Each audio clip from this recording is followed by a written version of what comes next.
Hej, mit navn det er Stig Ulrichsen, og velkommen til Hermits i Randers. I dag har jeg fået besøg af Barry Whitwam, som har været med i Hermits fra begyndelsen af. Og vi skal snakke lidt omkring hans liv, og vi skal snakke lidt omkring hans tid med Hermits. Welcome, Barry.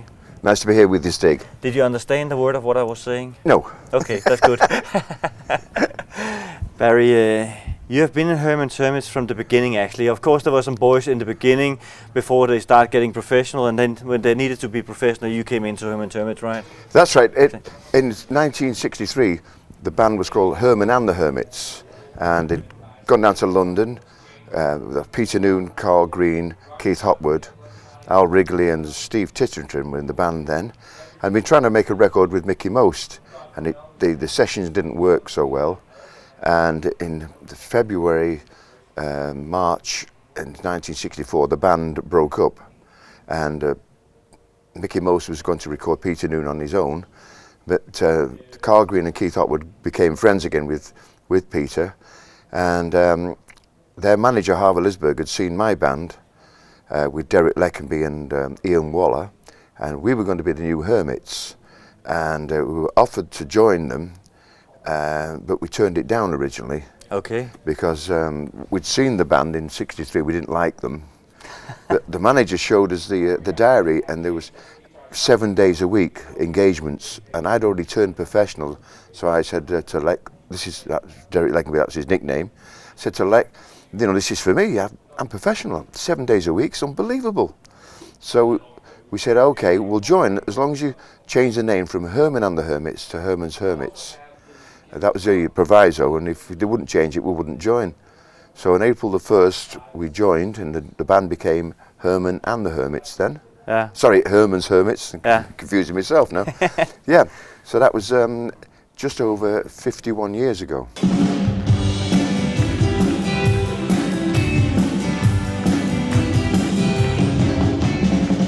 Don't know much about history. Don't know much biology. Don't know much about science books. Don't know much about the French I took. But I do know that I love you. And I know that if you love me too, what a wonderful world this will be. Don't know much about geometry. Don't know much trigonometry. Don't know much about algebra. Don't know what a side rule is for. But I know that 1 and 1 is 2. And if this one can be with you, what a wonderful world this would be. I don't claim to be an A student. That's what I'm trying to be. Maybe by being A student, baby, I could win your love for me. How is it to be a part of Hermits now? It's great. It's great for me. And you don't need to say it just because the others are standing here, you just be No, honest. I mean it. Yeah, Okay. I mean it. Yeah, Yeah. I love the band. Did you know about Hermits before they contacted you and asked if you want to join them? Yeah, I'd known the guys for quite a few years on the 60 circuit, I was working on the circuit myself, and so I met them, at the festivals we were doing. I was working in other bands, and then the job came up, and I got straight onto Barry. And you're the youngest member and the newest member in That's right. Hermits now. Yeah. How many years is it since you joined them? This will be the 3rd year now. Yeah, 3 years, and I think I'm just getting the hang of it now. Yeah. How was it suddenly? I don't, from one day to another, you just have to get photographed and sign autograph to people. So how was that for you? It was okay. As I say, I've been playing for a lot of years myself anyway, so I was used to the signing. publicity and things, Yeah. Although with Herman's Hermits, it's a bit more extensive on that side, a bit more to do on that, just because of the band, And you also So probably get a popular. little bit more around because now you're touring all over the world, right? Yeah, we go everywhere. Australia, Denmark. This is my first time in Denmark. It's a great country. Love the people. You probably say the same in Norway, right? Yeah, I've been to Norway before, but the Danish people are very friendly and, you know, welcoming, and it's a Nice great to country. hear. Great country. And now you're going to spend more days here. You have 5 more gigs, Yeah, 5 more gigs. and they're all sold out. So that's great. That's just great. Yeah. Yeah.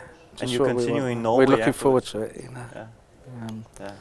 Which songs are your own favorite songs with Herman's Hermits? My favourite's probably kind of Hush, No Milk Today, and I'm Into Something Good, personal favourite, but I like them all. Yeah. Never get tired of playing any of the songs, you know.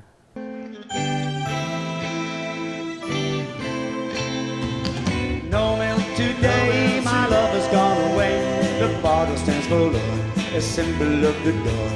No milk today, it seems a common sight. People passing by don't know the reason why. How could they know just what this message means? The end of my hopes, the end of all my dreams. How could they know a palace there had been behind the door where my love reigned as queen? No milk today, it wasn't always so. The company was gay, we turned out into all that's left is a place dark and lonely, a terrace house in a mean street back of town. Becomes a shrine when I think of you only, just 2 up, 2 down. No milk today, it wasn't always so. The company was gay, we turned out into day. As the music played, the faster did we dance. We felt it both at once, the start of our romance. How could they know just what this message means? The end of my hopes, the end of all my dreams. How could they know a palace there had been behind the door where my love reigned as queen? No milk today, it wasn't always so. The company was good, we turned out into all that's left is a place dark and lonely, a terrace house in a mean street back of town. Becomes a shrine when I think I'll be lonely, just 2 up, 2 down. No milk today, my love has gone away. The bottle stands for love, a symbol of the dawn. No milk today, it seems a common sight. People passing by don't know the reason why. How could they know just what this message means? The end of my hopes, the end of all my dreams. How could they know a palace there had been behind the door where my love reigned as queen? No milk today, it wasn't always so. The company was gay, we turned out into gay. All that's left is a place dark and lonely, a terrace house in a mean street back of town. Becomes a shrine when I think of you only, just 2 up, 2 down. Just 2 up, 2 down. And you have been playing keyboard in Herman's Hermits for how many years now? Almost a decade, 10 years almost now. Yeah, it's all your life actually. Yes, most Yeah, of my life. young man. Yeah, guaranteed, yeah. And it's been a great, amazing 10 years, a great journey, and long may it continue. And Did you know anything about Herman's Hermits before they asked you to join them? a little bit, but not a great amount. I had to do a little bit of research, etc. As a youngster myself, I was a bit more into a bit more of a rocker, you know, as a kid, you know, Yeah. a young teenager. But yeah, I knew the hits, and but I didn't realise there was such a big back catalogue of songs. Didn't realise how many hits Herman's Hermits had over the years. So it was quite a surprise, really. And actually, it's a full-time job, right? If you're a musician and you are in Herman's Hermits, it's a full-time job because you have between 150 and 200 shows a year. Exactly. And not only in England, you know, in UK. Yeah. It's around the world, so you travel a lot. Yeah, we travel America, Australia every year, and Europe, obviously here in Scandinavia, Denmark, Sweden, Norway, it's just one big amazing journey. It's almost not a job, a lifestyle. Yeah. It must be difficult to combine it with family life in the UK when you're away so much, isn't it? It is, but when you compare, you know, you weigh up the, say, 150 shows a year, and 365 days in a year, there's quite a lot of time at home, which is, it's not too bad, and it's a happy balance. It can be difficult at times if you're away for, you know, 5 or 6 weeks. Yeah. But did you always dream about becoming a musician when you were a child, or? Yeah, I was maybe 7 or 8 years old, and a piano arrived at our family home, and it was for my mother actually, and I just started playing around, and they said, maybe you should go for lessons. So I was playing things by ear, you know, just looking at the advertisements on television and sort of replicating, copying the music, and the next thing I was having piano lessons for the next 5 or 6 years. Yeah, and you just determined that this was the way you were going to do, and Yeah, I think when I got to maybe 13 or 14, I thought this is what I want to do. I like, you know, I love the music, and started maybe at that age, you know, with the first ever semi-pro band, you know. I took my troubles down to Baton Rouge. You know that gypsy with the gal cap too. She's got a pad down on 34th and Vine, selling little bottles of love potion number 9.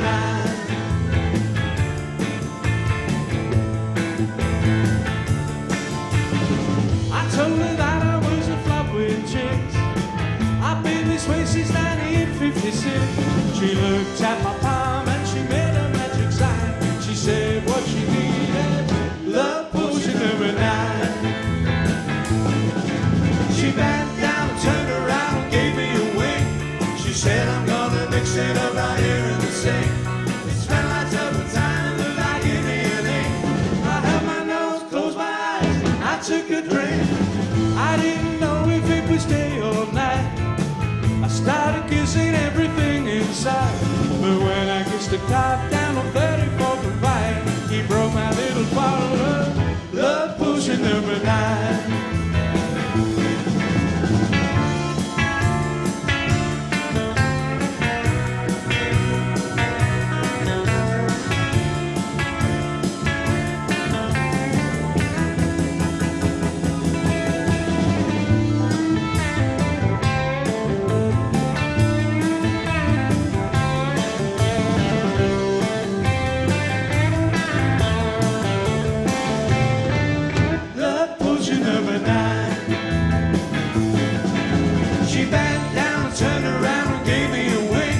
She said I'm gonna mix it up right here in the sink. It smelled like turpentine and looked like Indian ink. I held my nose, closed my eyes, I took a drink. I didn't know if it would stay all night. I started kissing everything inside, but when I kissed the cop down on 34th and Vine, he broke my little bottle of love potion number 9. Love potion number 9. Number 9. Love potion number 9. You've been a part of Herman's Hermits actually since 1971, where you started out writing songs for them. That's right, yeah. The first song that they recorded when Peter Noon left was one of my songs, yeah. Which became a hit in Denmark, yeah, actually. and She's a Sweden, Lady. yeah, it was quite successful, yeah. Yeah. But I wasn't singing with them. They had another lad, Peter Cowup, he took over. Yeah, I joined later. Yeah. And what did you do at that time? Did you play in some other bands? I was playing with local bands, just touring up and down the country, yeah. Been in many bands. I always played guitar. It was only when I joined Herman's Hermits that I played bass, you know.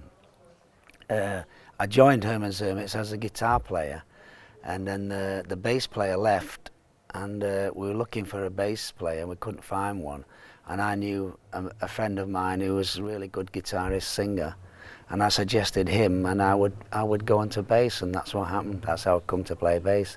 I've never played bass with anybody else but Herman's Hermits. But you still play on the guitars? when Yeah, that change just for goes? my own fun, and yeah, I like guitar. I love guitar. Yeah. Mm. And do you have any guitar heroes in your life? People that has inspired you? Playing Yeah, guitar? I love Eric Clapton. I like a lot of the stuff he does. Saw him in '66 with John Mayall's Blues Breakers. I like there's some great guitarists now, you know. Yeah, I like a lot of people. Mm. When you were asked to join Herman's Hermits, did you know anything about Herman's Hermits before that? Of course, in '71 you started writing songs, but what did you know about Herman's Hermits at that Yeah, time? I was in a band called the Chasers when they were Herman and the Hermits before Barry joined and Lek, and I used to work with them quite regular. Another band, you know. They weren't top of the bill or anything before they got a record deal, you know. So I knew of them. I'd worked with them quite a lot, seen them many times. Yeah, but they were much better when Lek and Barry joined. Okay. Yeah. Yeah. And you're not saying that just because Barry's in the band now, right? No, no, they were. You could tell the difference, you know, and that's how they got the recording deal. I think when Barry and Lek joined. Yeah. Yeah.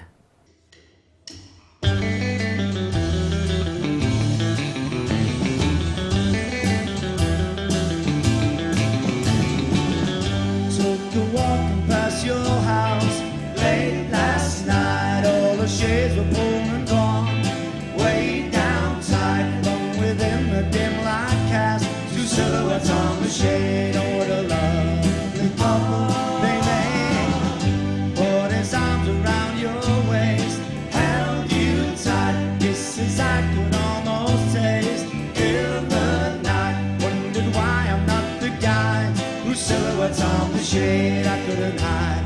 The tears in my eyes.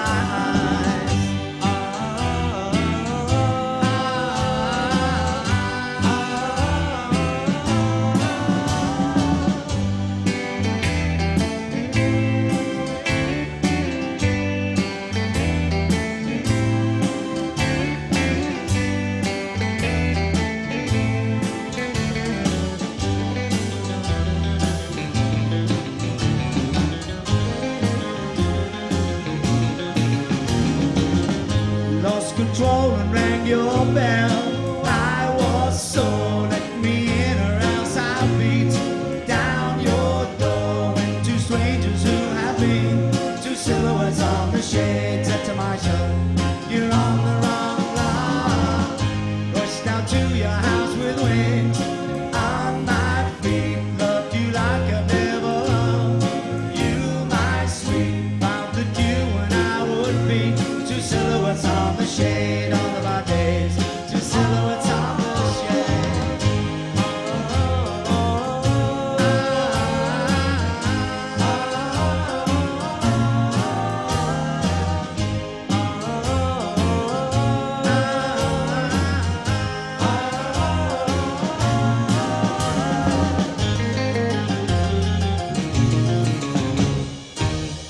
We went back to London, the band, and recorded again with Mickey Most, and we recorded I'm Into Something Good and the B-side in 2 hours.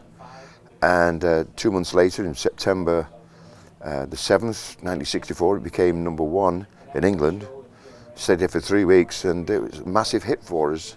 And the rest is history. But the second record recorded with Mickey Most was it only got to #20 in the charts, and that was a song called Show Me Girl, another Goffin and King. But the management insisted to Mickey Most, you know, we can pick songs as well. So Mickey said, okay, we'll let you go, you pick that one. And it was only got to #20. Yeah. So Mickey Most said to the management, right, you've had your chance, now let me do my job.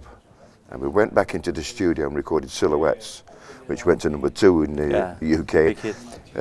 But while that second record sort of flopped at only #20, the press had a field day with us. You know, they were saying, flash in the pan, Herman's Hermits, you'll never see those boys again from the north.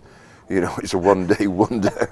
And that put us established as we were, actually we could make records Yeah. with silhouettes. So we'd had a number 1, a 20, and number 2 in the charts in the space of 6 months. Yeah. So we were Which is established. good, yeah. And then followed a number of other hits after that. You have made 23 hits that came to the charts. And of course, what people actually don't know is that some of the hits that became number 1 and in top charts in Denmark didn't make it in some of the other countries, and then at the other way around, right? That's right. Things like Dandy. That was a B-side for us in England, and over in Scandinavia and Denmark, Germany, it was a massive hit for us. And it was written by Ray Davies of the Kinks. It's big in America too, but not in England. But you're right. There are some records in like the Philippines. B-sides have been number 1s, and in fact, we was a friend of ours in Norway. He knows more about me than I do, and the band. And I asked him to find out what hits we had in the Philippines, and I couldn't believe it. Some of the B-sides or album tracks, number 1 in the charts. And unfortunately, we were offered to go there this July, and I thought we'll have to learn all this stuff. Apart from the 23 hits we've had in the Philippines, we had more and more. And my friend in Norway informed me that we had more single releases in the Philippines than anywhere else in the world. Anyway, it got cancelled, that show, unfortunately.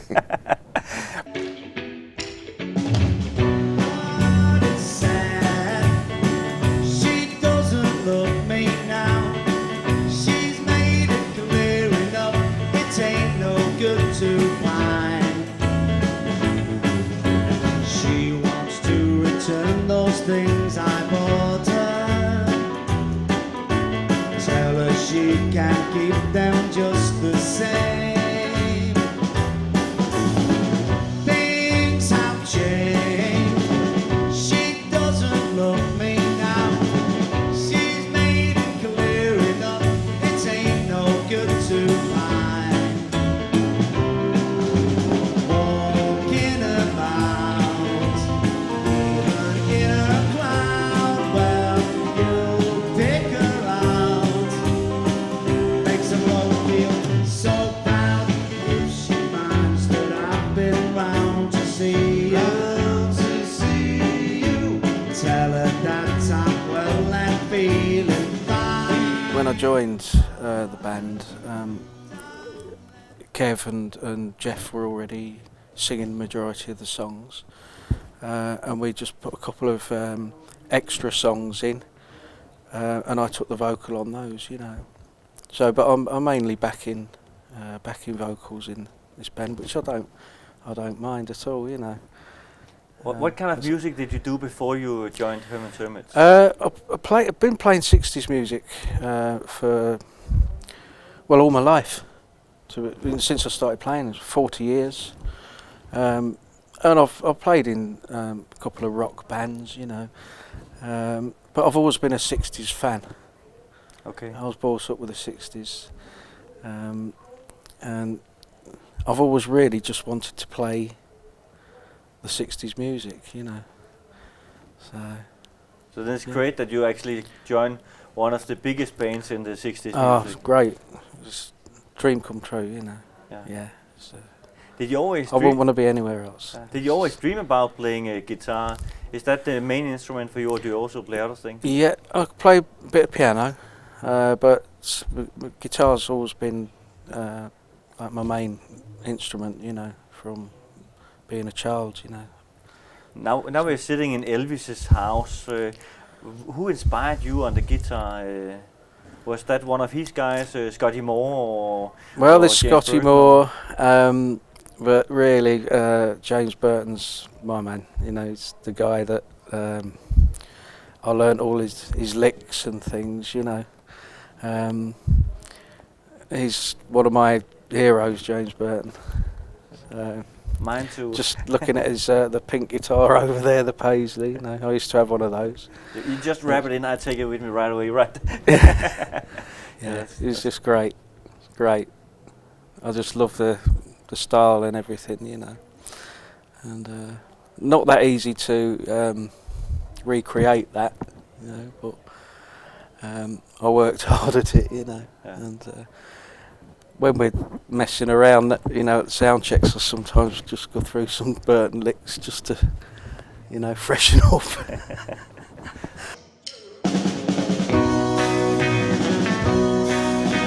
She's a muscular boy, a complete impossibility.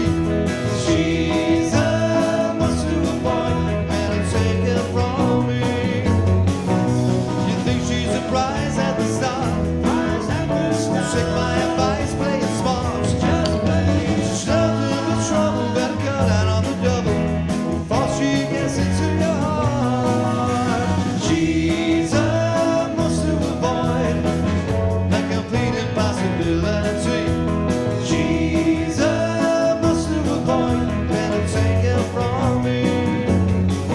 When you look into her pretty blue eyes, there's no way to see through her disguise. Just try to love her, 'cause you'll quickly discover you caught in the web of her lies. She's a muscular boy, a complete impossibility. She's a muscular boy, better take her from me. Her lips look inviting, it's true. Oh yes, lots of other guys have felt like you do. She feel like How did you start up becoming a musician? Was that something you wanted to do all your life, or? From a very early age, yeah, from 13, 14, when I first heard Elvis, I thought, wow, this is what I want to do, you know. And my auntie bought me the Elvis Presley guitar. It was a plastic one. That was about 1957. And then I progressed onto a Spanish guitar, proper wooden one, you know. It was 6 strings. The Elvis Presley guitar only had 4 strings on it. And then I got the 6-string Spanish type guitar and just progressed from there. Just taught, self-taught, bought books, the Play in a Day book, the Burt Weedon Play in a Day book, and just self-taught. I've never had a lesson or anything. Just learned just from Learn by doing. watching what people were doing, and yeah. I used to go to the Oasis Club in Manchester, and they always had bands on. I saw the Beatles there in '62, just after they had Love Me Do Out, and I just used to watch the hands and what chords they were playing and how they played. And that's, I think a lot of young lads did that, you know, because nobody taught guitar really. There's no, like today they've got loads of great players and they do videos. There's nothing like that when I was growing up. No. Yeah. How was it to join Herman's Hermits? You joined them in the 80s. Yeah. You started singing after been writing songs for them for a long period. How was it to get into Herman's Hermits suddenly? Yeah, it was great. It was fantastic because the bands I were with, they were just maybe went to Europe now and again, but then it was the whole world was open to when I joined Herman's Hermits. I mean, the countries I've been to since I joined them, you know, is fantastic, you know. America, Australia, Japan, Hawaii, all over the, you know, because they had hits everywhere, you know. So it's great, brilliant.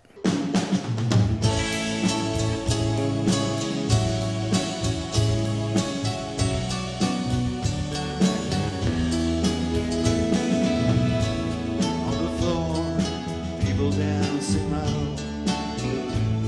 They're close together. They're all alone in the corner.